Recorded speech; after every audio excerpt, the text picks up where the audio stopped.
بسم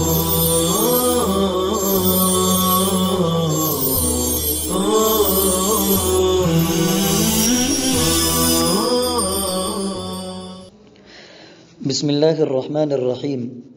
گزشتہ سے پیوستہ سورہ آل عمران میں متقین کے مختلف اوصاف کا بیان۔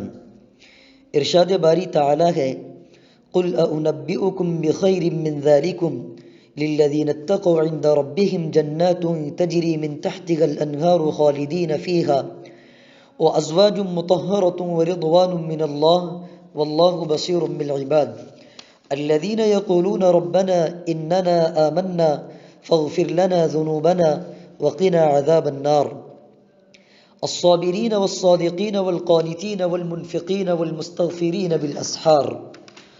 آپ کہہ دیجئے، کیا میں تمہیں اس سے بہتر چیز بتاؤں؟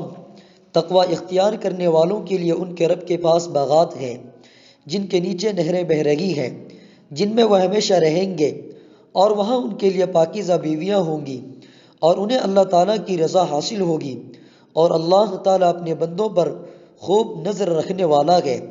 جو لوگ کہتے ہیں، اے ہمارے رب، بے شک ہم ایمان لے آئے، پس ہمارے گناہ معاف فرما اور ہمیں آگ کے عذاب سے بچا، یہ لوگ صبر کرنے والے، سچ بولنے والے، فرما برداری کرنے والے، اللہ کی راہ میں خرچ کرنے والے اور سحری کے وقت بخشش مانگنے والے ہیں۔ ان آیات میں متقین کے درج ذیل اوصاف بیان ہوئے ہیں۔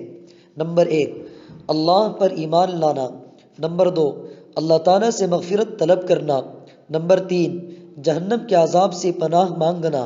نمبر 4، ہر قسم کی آزمائش اور پریشانی میں صبر کا مظاہرہ کرنا۔ نمبر 5، گفتار و کردار میں سچائی کا ثبوت دینا۔ نمبر 6، قنوت یعنی کمال انکساری کے ساتھ اللہ کی اطاعت و بندگی کرنا۔ نمبر 7، نیکی کے راستے میں فقیروں اور حاجت مندوں پر خرچ کرنا۔ نمبر 8، سحری کے وقت استغفار کرنا۔ دوسرے مقام پر اللہ تعالیٰ نے متقین کے مزید اوصاف بیان کرتے ہوئے فرمایا، وَسَارِعُوا إِلَى مَغْفِرَةٍ مِّن رَّبِّكُمْ وَجَنَّةٍ عَرْضُهَا السَّمَاوَاتُ وَالْأَرْضُ أُعِدَّتْ لِلْمُتَّقِينَ الَّذِينَ يُنفِقُونَ فِي السَّرَّاءِ وَالضَّرَّاءِ وَالْكَاظِمِينَ الْغَيْظَ وَالْعَافِينَ عَنِ النَّاسِ واللہ يحب المحسنین والذین اذا فعلوا فاحشة او ظلموا انفسهم ذکروا اللہ فاستغفروا لذنوبهم ومن يغفر الذنوب الا اللہ ولم يصروا على ما فعلوا وهم يعلمون اولئک جزاؤهم مغفرة من ربهم وجنات تجری من تحتها الانہار خالدین فیها ونعم اجر العاملین۔ اور اپنے رب کی بخشش اور اس جنت کی طرف دوڑو جس کی چوڑائی آسمان و زمین کے برابر ہے، جو پرہیزگاروں کے لیے تیار کی گئی ہے۔ وہ لوگ جو خوشی اور سختی کے موقع پر اللہ کی راہ میں خرچ کرتے ہیں اور غصہ پی جانے والے اور لوگوں کو معاف کر دینے والے ہیں، اور اللہ نیکوکاروں کو پسند کرتا ہے۔ وہ لوگ جب کوئی برا کام کر بیٹھتے ہیں یا اپنے آپ پر ظلم کر گزرتے ہیں تو اللہ کو یاد کرتے ہیں اور اپنے گناہوں کی بخشش مانگتے ہیں۔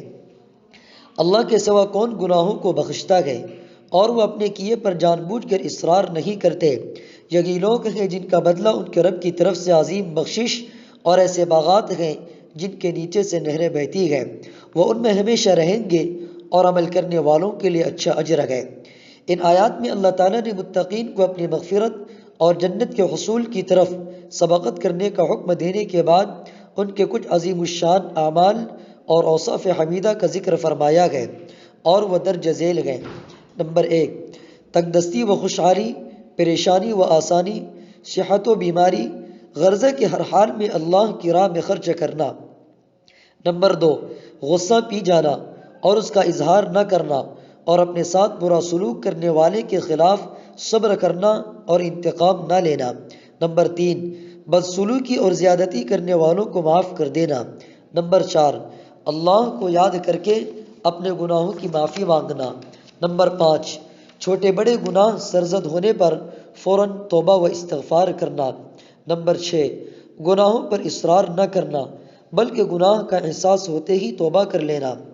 اللہ تعالیٰ نے ان صفات کے اپنانے پر اپنی بخشش اور دائمی نعمتوں والے باغات کی صورت میں ان کی جزا بیان فرمائی کہ یہ نعمتیں ایسی ہوں گی جنہیں نہ کسی آنکھ نے دیکھا، نہ کسی کان نے ان کے متعلق سنا، اور نہ کسی انسان کے دل میں اس کا تصور ہی آیا ہے۔ بقی آئندہ انشاءاللہ تعالی۔